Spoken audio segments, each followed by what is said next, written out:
ஓகேவா? அனைத்து ஜோதிட நண்பர்கள் அனைவருக்கும் அன்பான வணக்கம்.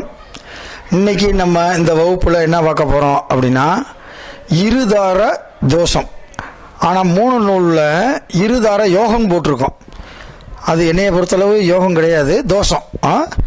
அதனால் இருதார தோஷம் அப்படின்ற தலைப்பு நான் போட்டிருக்கேன். இப்போ பாருங்க, இந்த இருதார தோஷத்துக்கு நிறைய விதிகள் இருக்கு. ஒரு 300-400 விதி இருக்கு மொத்தம். ஓகேவா? அதில் ஒரு தோஷத்தை எப்படி கிரகம் இருந்தால் அந்த இருதார யோகம் தோஷம் ஒர்க் ஆகும் அப்படின்றத இந்த வீடியோவில் பார்ப்போம். உதாரணத்துக்கு எந்த லக்கணத்தை எடுத்துக்கிடுவோம்? மிதுனத்தை கூட எடுத்துக்கிறோம். ஓகேவா? இந்த 7ஆம் அதிபதியும் 11ஆம் அதிபதியும் சேர்ந்தாலோ, ஒருத்தருக்கு ஒருத்தர் பார்த்தாலோ, அல்லது 7ஆம் அதிபதியினுடைய சாரத்தை 11ஆம் அதிபதி வாங்கியிருந்தாலோ, 11ஆம் அதிபதியினுடைய சாரத்தை 7ஆம் அதிபதி வாங்கியிருந்தாலோ, சார பரிவர்த்தனை பெற்றாலோ இருதார தோஷம் அமையும் அப்படின்றது ஜோதிட களஞ்சியம் அப்படின்ற ஒரு புத்தகத்தில் 511வது பக்கத்தில் இந்த செய்தி இருக்கு. அதை நம்ம பார்ப்போம். இப்போ நம்ம ஞாபகத்துக்காக 1 2 3 4 5 6 7 8 9 10 11 12 அப்படி போட்டுக்கிடுவோம். கான்செப்ட் இதே. 7ஆம் அதிபதியும் 11ஆம் அதிபதியும் சேரவோ கூடவோ சார பரிவர்த்தனை ஆகவோ கூடாது.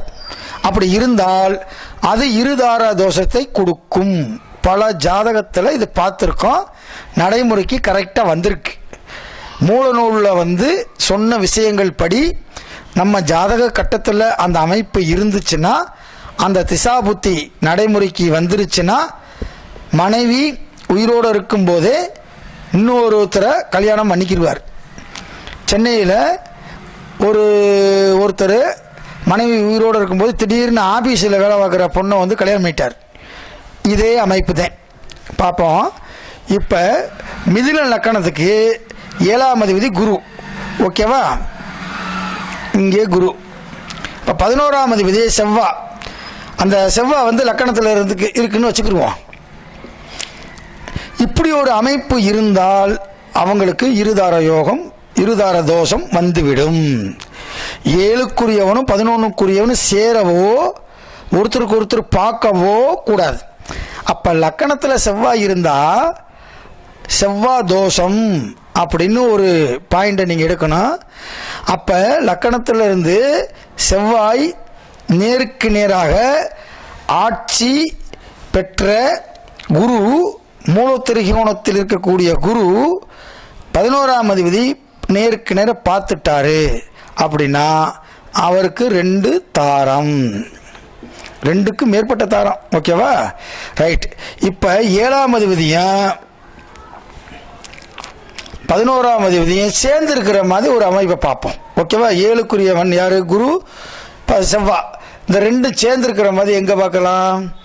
இங்க இருந்தாலும் குரு செவ்வா இருந்தாலும் இந்த அமைப்பை கொடுக்கும். அப்ப ஜாதகம் பார்க்கும்போது நீங்கள் இதை ஒரு பாயிண்ட மனசுல வச்சு பார்க்கணும். ஒரு பொண்ணு பொருத்தம் பார்க்குறோம், மாப்பிள்ளை பொருத்தம் பார்க்குறோம் அப்படின்னா அந்த பொண்ணுக்கோ மாப்பிள்ளைக்கோ இந்த தொடர்பு வருதா அப்படின்றத பார்க்கணும். இப்போ ஒரு சந்தேகம் வரும், சார் குரு தன்னுடைய 5வது பார்வையில் 1 2 3 4 5 இப்போ குரு இங்கே இருக்கு, 5வது பார்வையில் செவ்வாயை பார்க்குது அப்படின்னா இது தோஷம் கிடையாது.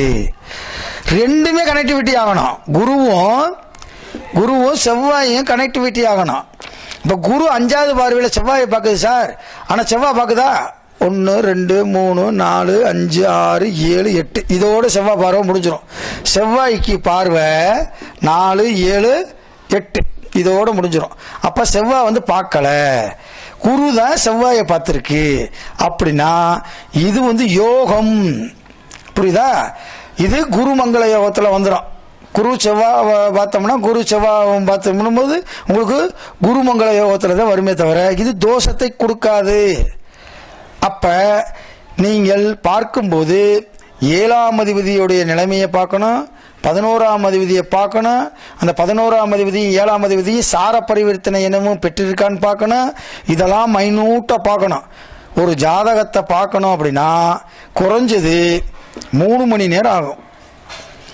பெரிய பெரிய அப்பா டக்கராக இருந்தாலும் சரி, 45 வருஷம் எனக்கு எக்ஸ்பீரியன்ஸு அப்படின்னு சொன்னாலும் அவர் 5 நிமிஷத்தில் பார்த்துடுறார். இப்படி உலகத்தில் கம்ப்யூட்டரே கூட பார்க்காது 5 நிமிஷத்தில். ஓகேவா? அப்போ இவ்வளோ விஷயத்த மைனூட்டாக பொறுமையாக பார்த்து நம்ம அவங்களுக்கு சொல்லணும். அப்போ 7ஆம் அதிபதியும் 11ஆம் அதிபதியும் பார்த்தாலே திசை புத்தி நடைமுறைக்கு வரணும். 7ஆம் அதிபதியும் 11ஆம் அதிபதியும் சேர்ந்துருக்கு, ஆனால் கணவன் மனைவி சேர்ந்ததே வாழ்ந்துக்கிட்டு இருக்காங்க அப்படின்னா வாழ்ந்துக்கிட்டு தான் இருப்பாங்க. ஏன்னு கேட்டால் இந்த 2 திசை ஏதாவது ஒன்று வரும்போது கிராஸ் ஆகும்போது தான் குடும்பத்தில் பிரச்சனைகள் ஏற்பட்டு கணவனை விட்டு மனைவி பிரிவதற்கும் மனைவியை விட்டு கணவன் பிரிவதற்கும் இந்த ஜாதக அமைப்பு கரெக்டாக எக்ஸாக்டாக இருக்குது. ஓகேவா? நம்ம அடுத்த ஒரு வீடியோவில் இந்த இருதார யோகத்துக்கே நம்ம ஒரு 200 வீடியோ போடலாம், அவ்வளோ இருக்குது விஷயம். அதில் ஒரே ஒரு விஷயத்தை மட்டும்தான் உங்களுக்கு நான் பந்தி வச்சுருக்கேன். ஓகேவா? நம்ம வீடியோவை தொடர்ந்து பார்க்குறீங்க, ரொம்ப சந்தோஷம். நீங்கள் உங்களுடைய கருத்துக்களையும் சந்தேகத்தையும் அல்லது ஐடியா ஏதாவது ஒரு ஐடியா கொடுத்தீங்கன்னா நல்லா இருக்கும். வேறு எப்படி பண்ணலாம் அப்படின்றத அதை நம்ம ஏற்றுக்குருவோம். ஓகே, நன்றி, வணக்கம்.